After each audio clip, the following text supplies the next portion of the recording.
যেমন কথা তেমন কাজ বলেছিলেন। সাংসদ হওয়ার পরে তিনি হুগলির মানুষের জন্য স্বাস্থ্য খাতে কিছু না কিছু কাজ করবেন। ইতিমধ্যেই তিনি সেই কাজ শুরু করে দিলেন।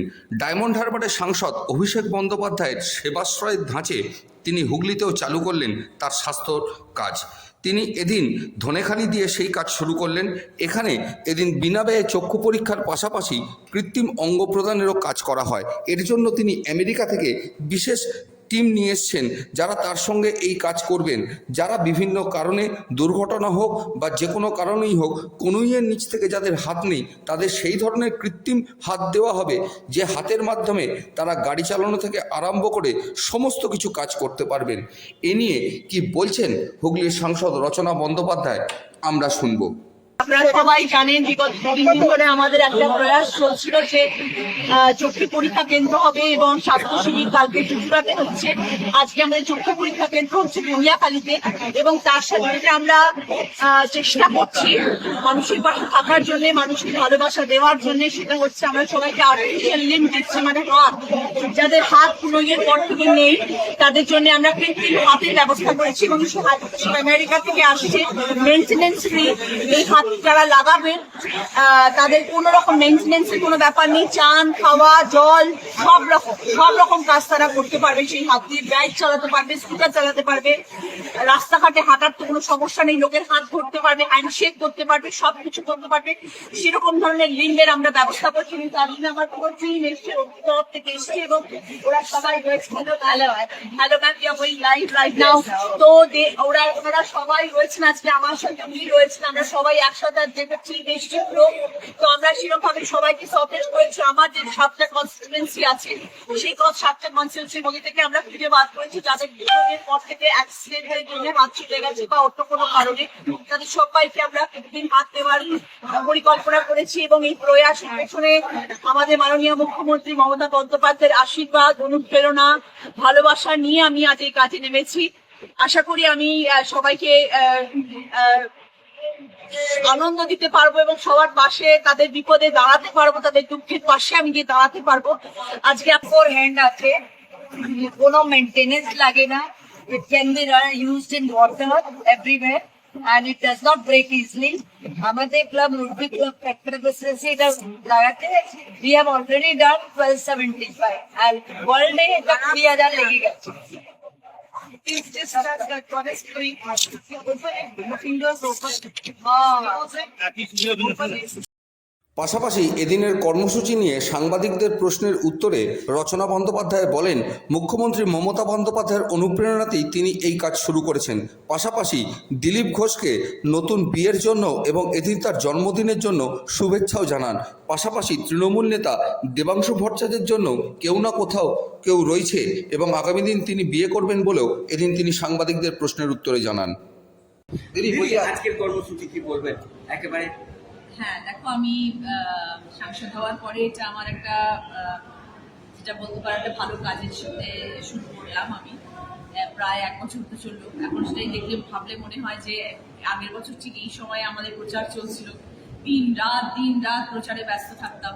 প্রায় 1টা বছর হয়ে গেল। তো আমি সবসময় চেয়েছিলাম যে স্বাস্থ্য নিয়ে একটুখানি বেশি সজাগ থাকবো এবং সেই অনুযায়ী কাজ করবো। তো সেটা আমি সবসময় তোমাদের ইন্টারভিউতে বলেছিলাম যে আমি স্বাস্থ্য নিয়ে এগোতে চাই এবং মহিলাদের পাশে ডেফিনেটলি থাকতে চাই। মেয়েদের বিপদ আপদে যা যা প্রবলেমস, যা যা সব রকম স্কুল হোক, কলেজ হোক, যাবতীয় যা যা কাজ হোক, সেটা করার ইচ্ছে আছে আগামী দিনে। তো সেই পরিকল্পনা চিন্তা করেই এবং সেই ভেবেই আমি এবারে আমার স্বাস্থ্য হেলথ ক্যাম্প শুরু করছি, স্বাস্থ্য শিবির শুরু করছি এবং ধনিয়াখালী দিয়ে শুরু করলাম।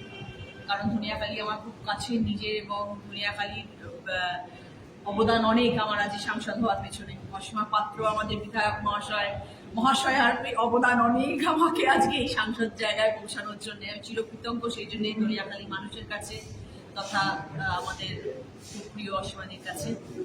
তো সেই জন্য আমি ধনিয়াখালীতে শুরু করলাম। আজকে আমাদের ধনিয়াখালীতে চক্ষু পরীক্ষা কেন্দ্র হচ্ছে। সবাই চক্ষু পরীক্ষা হবে এবং আগামী দিনে তারা যাতে চশমা পায় এবং যাদের ক্যাটারাক্ট, সেটা নিয়েও আমরা যাতে আগামী দিনে তাদের ক্যাটারাক্ট অপারেশন করাতে পারি, সেটা তাদের নাম করা হবে এবং আগামী দিনে সেটা নিয়ে আমরা ডেফিনেটলি কাজ করবো। তার সাথে যেটা আমরা করছি সেটা হচ্ছে যে একটা ভালো কাজের সাথে আমরা যুক্ত হয়েছে সেটা হচ্ছে যে আমরা সেটা শুধু আজকের দিন বলে নয়, আগামী দিনে আমার যে 7টা কনস্টিটিউয়েন্সি সেখানে সব জায়গায় হবে, সেটা হচ্ছে আর্টিফিশিয়াল লিপ, মানে কৃত্রিম হাত দেওয়া হচ্ছে। যাদের কুনইয়ের পর থেকে হাত নেই তাদেরকে আমরা হাত দিচ্ছি। এবং সেটা একটা লং প্রসেস, কারণ সে হাতের মেজারমেন্ট নেওয়া, তার হাতটা ফিট করা এবং সেই হাতটা তার ঠিকঠাকভাবে কাজ করছে কিনা সেটার জন্য তাকে রেগুলার বেসিসে তার প্র্যাকটিস করানো, ডাক্তারের সেটাকে প্র্যাকটিস করাবে, এইরকমভাবে পুরো একটা প্রসেস হচ্ছে। সেটা আমরা এবারে করছি। আমাদের এখান থেকে দুনিয়াকাল থেকে 7-8 জন মানুষ আছেন যাদের কুনইয়ের পর থেকে হাত নেই, তাদেরকে আমরা হাত দেওয়ার প্ল্যান করছি। পুরো টিম তার জন্য এখানে এসছে। তো এই কর্মসূচি নিয়ে আমার শুরু হচ্ছে আজকে দুনিয়াকালিতে। আমরা দেখেছি বিভিন্ন সময় স্বাস্থ্য পরীক্ষা হয়, তারপর শেষ হয়ে যায়, কিন্তু চোখের যদি খুব গুরুতর কোনো পীড়া তাকে সমাধান করার জন্য কোনো ব্যবস্থা করতে আমি নিশ্চয়ই করবো, সেটার জন্যই শুরু করছি। শুধু টেস্ট করে ছেড়ে দিলে হবে না, তারপরে তাদের যা যা প্রবলেম সেগুলো যাতে তারা কোনো রকমের উপশম পেতে পারে সেটার জন্য আমরা চেষ্টা করছি, সেটাও করবো। এবং তার সাথে আমরা হাত দিচ্ছি, সেটাও আমাদের একটা কাজ। এবং আজকে বাইরের যা অবস্থা দেখছি সেটা রোদ, মানে রোদটা আশা করেছিলাম সে রোদটা এখন কমে গিয়ে ঝড় বৃষ্টির একটা আবহাওয়া এসে গেছে। তো দেখা যাক, আশা করি সব ঠিকঠাক হবে। আমরা হলের মধ্যে করছি, কোনো প্রবলেম আশা করি হবে। দিদি একটা কথা, গতকাল দিলীপ ঘোষের একেবারে নতুন জীবনে শুরু হয়েছে, কি বলবেন? আমি ওনাকে শুভেচ্ছা বার্তা পাঠিয়েছি, আনন্দে থাকুন, ভালো থাকুন। আজকে তার জন্মদিন এবং জন্মদিনের জন্য দিলীপদাকে অনেক অনেক শুভেচ্ছা অভিনন্দন। আর বলছি যে যে ইকো পার্ক থেকে তার প্রথম মানে প্রেম শুরু হয়েছিল, সেটা কিন্তু মুখ্যমন্ত্রী মমতা বন্দ্যোপাধ্যায় সেটা তৈরি করেছিলেন। কি বলবেন এটা নিয়ে, ইকো পার্কটা? সবার জন্য দিদি শুরু করেছেন বলে আজ সেখানে গিয়ে সবাই দেখা করতে পারছেন, বসতে পারছেন, খাওয়া দাওয়া করতে পারছেন, আনন্দ করতে পারছেন, প্রেম পর্ব শুরু হতে পারছে। সেখানে সেই দিদি, সব জায়গায় দিদি আছে, দিদি সর্ব জায়গায় সূত্রপাত করে দেন। মানে সবটাই তো দিদির হাত দিয়ে হলো তাহলে। একদমই তাই। আর বলছি আনন্দের বিষয়। এখনো পর্যন্ত দেবাংশু ভট্টাচার্য মানে অবিবাহিত রয়েছেন, তাকে কি বলবেন? কেউ না কেউ আছে, কোথাও না কোথাও, ঠিক সময় হলে আসবে। এদিকে এদিনের স্বাস্থ্যসেবী সম্পর্কে ধনিয়াখালীর বিধায়িকা অসীমা পাত্র বলেন, প্রথমত বলি, আমাদের সাংসদ যিনি হয়েছেন রচনা বন্দ্যোপাধ্যায়, তিনি সাংসদ হবার পর বিভিন্ন অ্যাসেম্বলিতে তার যে জনসংযোগ, আমাদের নেত্রী মমতা বন্দ্যোপাধ্যায় বলেন যে এমপি মানে প্রত্যেক জনপ্রতিনিধি তারা যেন জনসংযোগটা রাখেন। আমাদের সাংসদ রচনা বন্দ্যোপাধ্যায় তিনি সেই জনসংযোগটা রাখছেন। নিশ্চয়ই আপনারা জেলায় আছেন, নিশ্চয়ই সেটা দেখছেন। কোনো সময় পান্ডুয়া যাচ্ছেন, কোনো সময় বলাগড় যাচ্ছেন, কোনো সময় চুচড়া যাচ্ছেন, কোনো সময় সিঙ্গুর। আজকে ধনেখালি স্বাস্থ্য মানে আই ক্যাম্প, এবং কালকে চুচড়াতে আছে আই ক্যাম্প থেকে শুরু করে স্বাস্থ্য শিবির উনি করছেন। রচনা বন্দ্যোপাধ্যায় তিনি চুচড়াতে মানে সব জায়গাতে আসছেন এবং সবার সাথে জনসংযোগ রাখছেন। কারণ আমাদের নেত্রীর নাম মমতা বন্দ্যোপাধ্যায়, তারই অনুপ্রেরণায় আজকে আমাদের সাংসদ বলুন, বিধায়ক বলুন, জনপ্রতিনিধি বলুন, তারা জনসংযোগ রাখছে। এটা ধনেখালি মানুষের খুব ভালো। এবং আরেকটা খবর দিচ্ছি, কালকে আমাদের আরেকটা মিছিলও আছে। সেই মিছিলে তো আমাদের রচনা দিয়ে আসবে, যে মিছিলটা আমাদের মাথালপুর থেকে মহেশপুর পর্যন্ত হবে। আজ ধনেখালীর পর আগামীকাল চুঁচুড়ার রবীন্দ্রনগর সূর্য সেন মেমোরিয়াল স্কুলে হতে চলেছে সাংসদ রচনা বন্দ্যোপাধ্যায়ের উদ্যোগে এক বিরাট স্বাস্থ্য শিবির। পাশাপাশি সন্ধেবেলা থাকছে সাংস্কৃতিক অনুষ্ঠান। কি বলছেন রচনা ব্যানার্জি, আমরা শুনে নেব। নমস্কার, আমি রচনা ব্যানার্জি। আগামীকাল 20 তারিখ সূর্য সেন মেমোরিয়াল স্কুলে আপনারা সবাই জানেন বিনামূল্যে স্বাস্থ্য পরীক্ষা হচ্ছে, স্বাস্থ্য চিকিৎসা হচ্ছে। আপনারা সবাই সেখানে আসছেন এবং তার সাথে সন্ধ্যেবেলা আমরা আপনারা সবাই জানেন 2025 মার্চে ডেফ সিনিয়র চ্যাম্পিয়নশিপ হয়েছিল গুজরাটে। সেখানে আমাদের হুগলি জেলার 5-6 জন ছেলে মেয়ে তারা আমাদের দেশের জন্য গোল্ড মেডেল, ব্রোঞ্জ সব নিয়েছে। তাদেরকে আমরা সম্মান দেব। তারা আসবেন কালকে সবাই, এবং তার সাথে আমাদের হুগলি জেলার সম্মানীয় ব্যক্তিত্বরাও থাকবেন। তার সাথে আমাদের সন্ধ্যে 6:30 থেকে বিচিত্রা অনুষ্ঠান আছে। সেখানে কলকাতা থেকে বড় বড় শিল্পীরা আসছেন, জগদ্ধাত্রী খ্যাত যে হিরোইন তিনি আসছেন, তার সাথে শাকিল আনসারি আসছে, তার সাথে গুরজিৎ সিং আসছে, তার সাথে শুভশ্রী আসছে। গানে গানে জমজমাট সন্ধে হতে চলেছে আগামীকাল ঠিক সন্ধ্যে 6:30টায় চুচুড়ার মাঠে, এবং তার আগে সন্ধ্যে 5:30টার সময় আমাদের কিন্তু এই সম্মানীয় ব্যক্তিরা সবাই আসবেন, তাদেরকে আমরা সবাই মঞ্চে ফেলিসিটেট করবো, এবং এই টেট চ্যাম্পিয়নশিপে যারা ব্রোঞ্জ গোল্ড নিয়ে এসছে আমাদের দেশের জন্য তাদেরকেও আমরা ফেলিসিটেট করবো। আপনারা সবাই আসবেন, সবার সঙ্গে দেখা হবে, সবাই। সুপ্রিম কোর্টের রায় ঘোষণার পর সারা রাজ্যে প্রায় 26,000 এবং হুগলি জেলায় প্রায় 855 জন শিক্ষক শিক্ষিকা চাকরিহারা হয়ে পড়েন 2016 এসএসসি প্যানেল অনুযায়ী। এরই মধ্যে বাঁশবেড়িয়া গ্যাঞ্জেস হাই স্কুলে একই সাথে 15 জন শিক্ষক শিক্ষিকা কর্মচ্যুত হন। এদিন শনিবার বুকে কালো ব্যাজ লাগিয়ে এই 15 জনের মধ্যে 8 জন শিক্ষক শিক্ষিকা স্কুলে যোগ দিলেন ছাত্রছাত্রীদের কথা ভেবেই। কি বলছেন এ বিষয়ে ওই স্কুলেরই জীববিদ্যার শিক্ষক অরিন্দম বাবু, আমরা শুনবো। এটা তো আমি নিজেই পড়লাম, এটা তো আমাদের সহপাঠীরা বা আমাদের যে কলিগরা ওনারাও পড়েছিল। এটা জাস্টিস, এটা জাস্টিসের যে আমাদেরকে আনটেন্ডেড সঙ্গে যে জাস্টিস খিলাফাত হয়েছে, অ্যাগেনস্ট অফ জাস্টিস, ওর প্রতিবাদে আজকে আমরা কালো রঙে ব্যাচ পড়েছি। আদালত একটা চিফ জাস্টিস আমাদেরকে একটা আদেশ দিয়েছে 3 তারিখে। ওই আদেশের মধ্যে তো পরিষ্কার লেখা আছে কারা টেন্টেড কারা আনটেন্ডেড, ওনার আদেশেই তো লেখা আছে। তাহলে তো আমাকে 12% রেট অফ ইন্টারেস্টে কি টাকা দিতে হচ্ছে? আজকে যদি আমি টেন্টেড থাকতাম আপনার সাথে কথা বলতে পারতাম? তা আপনি আমাকে ধরতেন না কি তোমাকে তো 12% রেট অফ ইন্টারেস্ট টাকা ফেরত দিতে হবে, তুমি স্কুলে আসলে কেন? দ্যাটস ওয়াই ইটস ক্লিয়ার কি উই আর আনটেন্ডেড। বাকি তো কেন আসবে? বাকিরা তো এই জন্য আসেনি, কোনো তো একটা আজকে ঘড়িমেরও তো আমাদের আন্দোলন আছে, বাকিরা তো ওইখানে আন্দোলনকে লিড করছে। যতক্ষণ আমাদের টার্মিনেশন লেটার আসবে না যারা টেন্টেড ক্যান্ডিডেট, ততক্ষণ তো আমরা স্কুলে কী করে আসবো? এটা তো আমাদের বাচ্চাদেরকে মানবিক খাতিরে আজকে আমরা এসেছি। আজকেও তো আমাদের স্কুলে আসার কোনো কথা না, যতক্ষণ শিক্ষা দপ্তর বা ডিআই থেকে টার্মিনেশন লেটার যতক্ষণ না, ততক্ষণ তো আমাদের আসার কোনো ব্যাপার নেই। এটা আপনি ঠিকই ধরেছেন কি আপনার 8 জন এসেছেন, 15 জনের মধ্যে বাকিরা তো লিড করছে। আজকে আমাদের 21 তারিখে তো আমাদের এসএসসি অভিযান আছে, আমাদের 21 তারিখে তো এসএসসি অভিযান আছে। এই জন্য তো বাকি জন আমরা আসিনি, ওরা তো অন্য বিভিন্ন জায়গা আছে, ঘড়ি মেরে আমাদের কর্মসূচি আছে। আমাদের কালকে আমাদের স্বাক্ষর কর্মসূচি ছিল, আমরা তো বিভিন্ন কর্মসূচির সঙ্গে যুক্ত আছি। আজকে তো এসছি মহামান্য আদালতের একটা আদেশের অর্ডারের পাস হয়েছে, ওর বিনিময়ে আমরা এসেছি। কিন্তু সবাইকে যে এই কথাটা হবে এটার কোনো ব্যাপার নেই না। যতক্ষণ টার্মিনেশন লেটার যদি অযোগ্যদের টার্মিনেশন লেটার যদি না আসে, ততক্ষণ আমরা স্কুলে আসবো না। অযোগ্যদের টার্মিনেশন লেটার আসতে হবে, IOSMS থেকে ওদের স্যালারি পোর্টাল থেকে ওদের নাম ডিলিট হতে হবে, ওদের স্যালারি স্টপ হতে হবে। আর আপনাদেরকে বলছি মিডিয়ার মাধ্যমে, যদি টেন্টেড ক্যান্ডিডেট এখানে দেখা পড়ে, আপনাদের মিডিয়ার মাধ্যমে বলছি আপনারা ওর ফটো তুলে সামাজিক মাধ্যমে আপনি প্রচার করুন। আমার দরকার পড়লে ওনার ফটো আমি বাইরে আমার টাঙাবো, ওনার ফটো আমার বাইরে আমার টাঙাবো, কি দেখেন ইনি হলো টেন্টেড ক্যান্ডিডেট। আমি ওর জন্য একটা টেন্টেড ক্যান্ডিডেটের সঙ্গে আনটেন্টেড ক্যান্ডিডেট কেন, একটা টিচার কেন চাকরি করবে? আজকে শিক্ষক শিক্ষিকা ও শিক্ষাকর্মীদের উপর অত্যাচারের প্রতিবাদে এবং যোগ্য শিক্ষক শিক্ষিকা ও শিক্ষাকর্মীদের চাকরিতে বহাল করার দাবিতে এদিন মাধ্যমিক শিক্ষক ও শিক্ষাকর্মীদের উদ্যোগে চুঁচুড়ার ঘড়ির মোড়ে আয়োজিত হলো এক প্রতিবাদ সভা। কি বলছেন সেখানে উপস্থিত সদস্যরা, আমরা শুনব। এই কারণেই যে আপনারা সবাই অবগত আছেন যে আমাদের সুপ্রিম রায়ে যে বলা হয়েছে যে আমরা 31শে ডিসেম্বর 2025 পর্যন্ত নাকি আমরা স্কুলে কাজ করতে পারবো, এবং তারপর আমাদের আবার নতুন করে পরীক্ষা দিতে হবে, এবং সেই পরীক্ষায় যদি আমরা পাস করতে পারি তবেই আমাদের চাকরিতে বহাল থাকবে, আর না হলে আমাদের চাকরি থেকে বহিষ্কার করা হবে, এটা বলা আছে। কিন্তু আমাদের প্রতিবাদটা হচ্ছে এখানে, আমরা প্রায় 6-7 বছর ধরে আমরা নিজেদের মেধায় আমরা চাকরি পেয়েছি, আমাদের রিটিন হয়েছে, ভাইবা হয়েছে, এবং তারপর পুলিশ ভেরিফিকেশন, তারপর মেডিকেল, এইগুলো দিয়ে আমরা এসেছি। এবং আপনারা জানেন যে 17 দফা দুর্নীতি হয়েছে, সেই দুর্নীতির মধ্যে একটাতেও প্রায় 19,000-এর কাছাকাছি দুর্নীতিদের নাম নেই।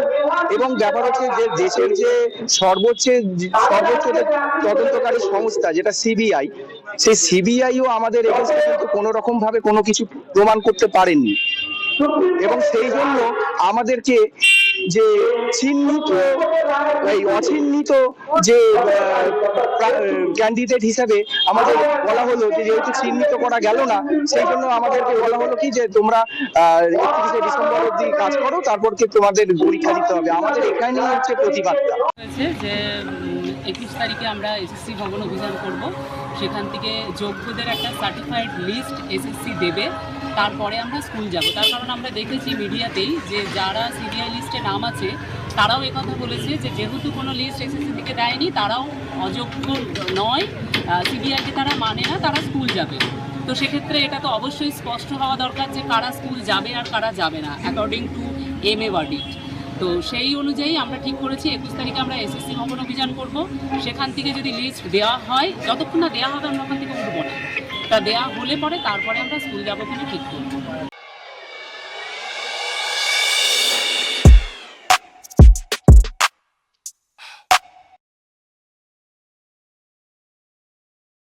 গতকাল বিকেলের কালবৈশাখীর পাশাপাশি টর্নেডোতে ধনেখালি বিধানসভার অন্তর্গত দাঁতপুর থানা এলাকা এবং ধনেখালি থানা এলাকার বেশ কিছু জায়গায় উড়ে গেল বাড়ির চাল, ভেঙে পড়ল গাছ এবং বিদ্যুতের খুঁটি।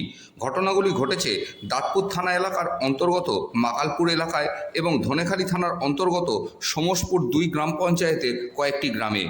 এদিন সকালবেলা উদ্ধার কার্যে সেখানে ছুটে যান দাঁতপুর থানার ওসি, স্থানীয় বিডিও এবং স্থানীয় প্রশাসনের অন্যান্য আধিকারিকরা। পরে এ বিষয়ে কি বলছেন প্রশাসনের তরফ থেকে এক আধিকারিক আমরা শুনব। ঝড়ে এই বর্ষাড়া গ্রামে আমাদের মাকালপুর অঞ্চলে পূর্বদানপুর ব্লকের অধীন এবং ধনেখালি বিধানসভা, সেখানে হঠাৎ আজকে আমি রাত্রে ভোরবেলা খবর পেলাম যেখানে প্রচণ্ড তাণ্ডব হয়েছে ঝড়ে। একটা ঝড় ঘূর্ণিঝড়ের মতো ঠিক এই এলাকাটা দিয়ে বেরিয়ে গেছে। দেখলাম যে প্রচুর গাছপালা ভেঙে গেছে, অনেক পুরাতন গাছপালা ভেঙে গেছে। এখানে প্রায় 18 থেকে 20টা হয়তো ইলেকট্রিক পোল পুরো ভেঙে গেছে এবং তারপর তৎপরতা হয়ে গেছে ইলেকট্রিক অফিসের তৎপরতায়। এখানে সাধারণ মানুষের সহযোগিতা এখানে কাজগুলো চলছে। ইতিমধ্যে এখানে এসে উপস্থিত হয়েছেন পূর্বদানপুর ব্লকের বিডিও সাহেব এবং দাঁতপুর থানার ওসি থেকে শুরু করে প্রধান থেকে শুরু করে। হুগলির বারুইপাড়া পঞ্চায়েতের পলতাগড় স্কুলের এক মিড ডে মিল কর্মীকে অনৈতিকভাবে ছাঁটাই করা হয়। এরই প্রতিবাদে সিটুর তরফে সিঙ্গুর পঞ্চায়েত সমিতিতে গিয়ে বিক্ষোভ দেখান মিড ডে মিল কর্মীরা। কি বলছেন এ বিষয়ে সিটু সংগঠনের নেতা আমরা শুনব। আমাদের এখানে যিনি একজন কর্মী আছেন, মিড ডে মিল কর্মী আর কি, দীর্ঘ 21 বছর যাবৎ তিনি কাজ করছেন মিড ডে মিল কর্মী হিসাবে। এবং মিড ডে মিল কর্মীদের মধ্যে সাধারণত এই মানুষগুলো যেভাবে নিযুক্ত হয়েছিলেন তার পেছনের ইতিহাস আছে। সবচেয়ে এলাকার মধ্যে সবচেয়ে দরিদ্র, সবচেয়ে পিছিয়ে পড়া, সবচেয়ে অসহায় মানুষগুলোকে আমরা খুঁজে বার করা হয়েছিল সেই সময়।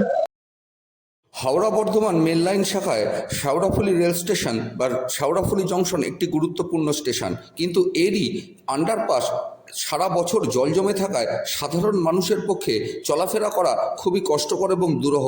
সারা বছরই তাদের এই নোংরার জল মারিয়ে চলতে হয়, আর এই দুদিনের বৃষ্টিতে তার পরিস্থিতি আরও বেশি ভয়ঙ্কর হয়ে ওঠায় নাভিশ্বাস উঠতে শুরু করেছে সাধারণ মানুষের। কি বলছেন এ বিষয়ে চাঁপদানির বিধায়ক তথা হুগলি জেলা তৃণমূল সংগঠনের সভাপতি অরিন্দম গুই আমরা শুনব। এটা সম্পূর্ণ রেলের ব্যর্থতা, কেন্দ্রীয় সরকারের ব্যর্থতা।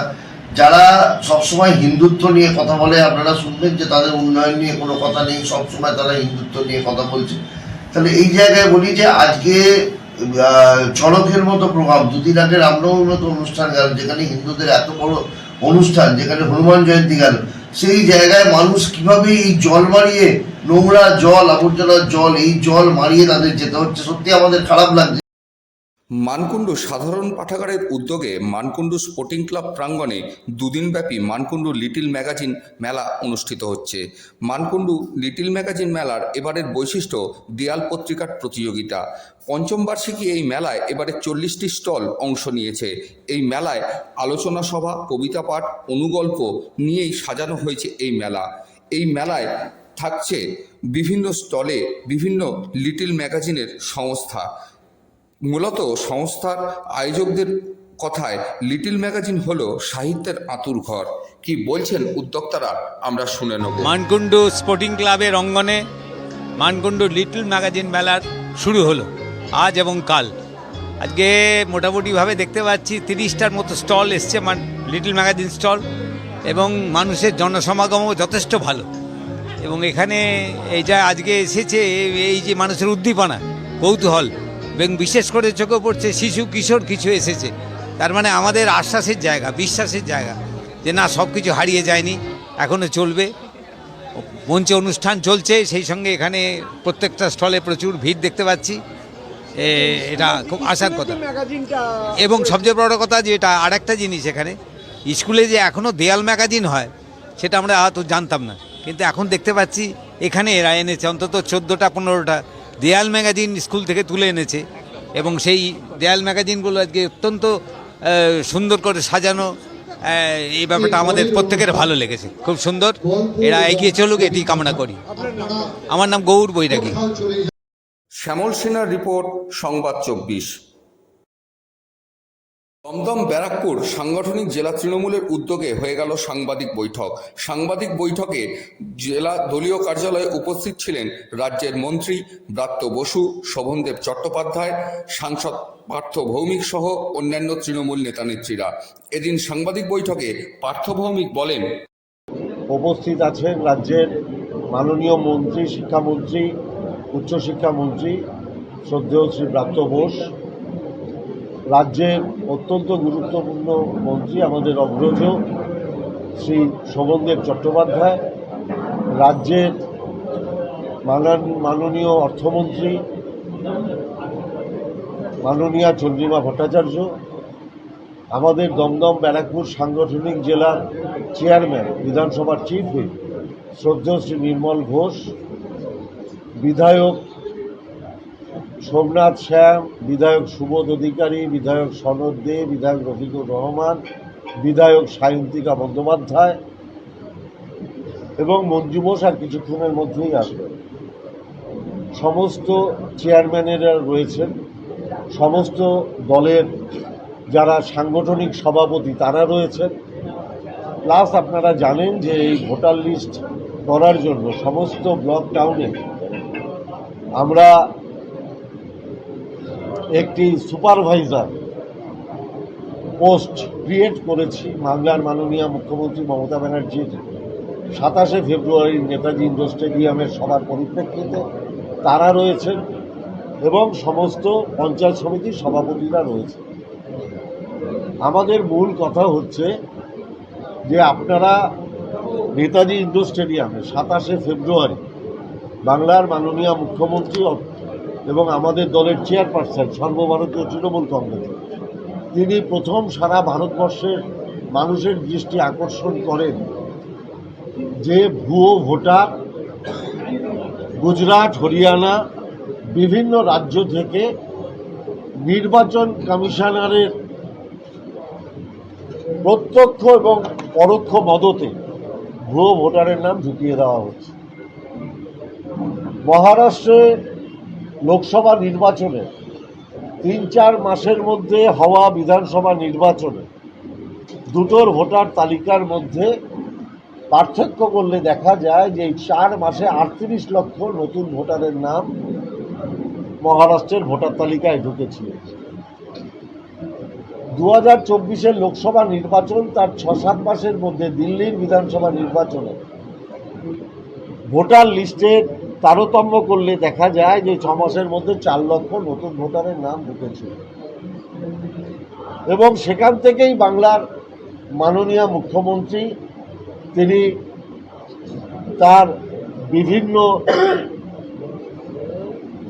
সোর্স মারফত এবং তার রাজনৈতিক দূরদৃষ্টি দিয়ে তিনি অনুধাবন করেন যে এর মধ্যে নিশ্চয়ই কিছু পরিকল্পনা আছে। আগামী 20শে এপ্রিল ব্রিগেডে হতে চলেছে বামফ্রন্টের এক বিশাল সমাবেশ। তারই আগে সারা রাজ্য এবং জেলা জুড়ে চলছে সিপিএমের মিটিং মিছিল। এদিন চুঁচুড়া শহরে হয়ে গেল সিপিএমের এক মিছিল। সেখানে উপস্থিত ছিলেন চুঁচুড়া এবং হুগলি জেলার নেতা মনোদীপ ঘোষ সহ সিপিআইএমের অন্যান্য সংগঠনের নেতা নেত্রীরা। পরে সাংবাদিকদের প্রশ্নের উত্তরে মনোদীপবাবু কি বলছেন আমরা শুনব। আগামী 20 তারিখে পশ্চিমবাংলায় এই প্রথম শ্রমজীবী মানুষের সাথে কৃষক সভা, ক্ষেতমজুর সংগঠন, ট্রেড ইউনিয়ন এবং তার সঙ্গে গোষ্ঠী সংগঠনের ডাকে এই সমাবেশ। এই সমাবেশে একটা ঐতিহাসিক চেহারা নেবে। তারই প্রচার উপলক্ষে আজকের এই আমরা মিছিল সংগঠিত করছি। ভোট বাতিল, কৃষকের ফসলের দাম, গ্রামাঞ্চল অঞ্চলে 100 দিনের কাজ, এই সমস্ত শ্রমজীবী মানুষের দাবিতে এই ব্রিগেডের সমাবেশ, এই সময় অত্যন্ত গুরুত্বপূর্ণ এই সমাবেশ, সেই সমাবেশ সফল হবে তারই প্রচার উপলক্ষে আজকে আমরা রাস্তায় নেমেছি, মিছিল করছি। বিগত লোকসভা নির্বাচনে দুর্গাপুর কেন্দ্রে একে অপরের বিরুদ্ধে প্রার্থী ছিলেন তৃণমূলের কীর্তি আজাদ এবং বিজেপির দিলীপ ঘোষ। নির্বাচনের ময়দানে একে অপরের বিরুদ্ধে বহু কিছু বলেছেন, কিন্তু বন্ধু দিলীপ ঘোষের বিয়েতে বেজায় খুশি তৃণমূল সাংসদ কীর্তি আজাদ। এদিন দুর্গাপুরে নিজ বাসভবনে দলীয় কর্মী সহ এলাকার মানুষকে মিষ্টিমুখ করালেন বন্ধু দিলীপ ঘোষের বিয়ে উপলক্ষে। কি বলছেন কীর্তি আজাদ আমরা শুনবো। प्रसन्नता है और दिलीप भाई को और भाभी भौजी दोनों को बहुत बहुत लंबे अच्छे मंगलमय वैवाहिक जीवन के लिए हम हार्दिक शुभकामना देते हैं। कंटेस्टेंट तब थे, वो बात अलग है, अब जब विधानसभा चुनाव होंगे तब भी दो दो हाथ होंगे, ऐसी कोई समस्या वाली बात नहीं है। लेकिन हमको बड़ी प्रसन्नता है कि वह परिणय सूत्र में बंधने के लिए जा रहे हैं और मैं आशा करता हूँ कि अब वह जय सिया राम बोलेंगे। श्री राम माँ सिया के बिना अधूरे थे और अब जब एक बार उनका विवाह हुआ तो मुझे पूरी आशा है कि वो सिया राम बोलेंगे, क्योंकि अगर माँ सिया राम के संगे नहीं गई होती वनवास में, क्योंकि उनको तो वनवास मिला नहीं था, लेकिन फिर भी गई कि उन्होंने कहा मेरा पति मेरे परमेश्वर हैं, और उनके साथ गई और रावण का वध हुआ। उसके कारण से भगवान श्री राम को प्रताप भी मिला और वंश भी दिलीप भाई का आगे चलेगा। तो हमारी भौजी ही चलाएंगी, माँ ही चलाती हैं वंश। तो अब हमको पूरा विश्वास है कि वह जय सिया राम बोलना शुरू करेंगे, क्योंकि जिस प्रकार से लक्ष्मी नारायण, राधा कृष्ण, गौरी शंकर, देवी माँ का नाम पहले आता है, उसी प्रकार से सिया राम। मैं जानता हूँ कि बहुत लोगों ने उनको रोका भी, आप विवाह न कीजिए, क्योंकि वह लोग माँ में विश्वास नहीं करते, लेकिन माँ से श्रेष्ठ कोई नहीं होता। आज पृथ्वी में जितने जीव हैं, जंतु हैं, पेड़ हैं, पौधे हैं, वो सब गर्भ से निकले हैं।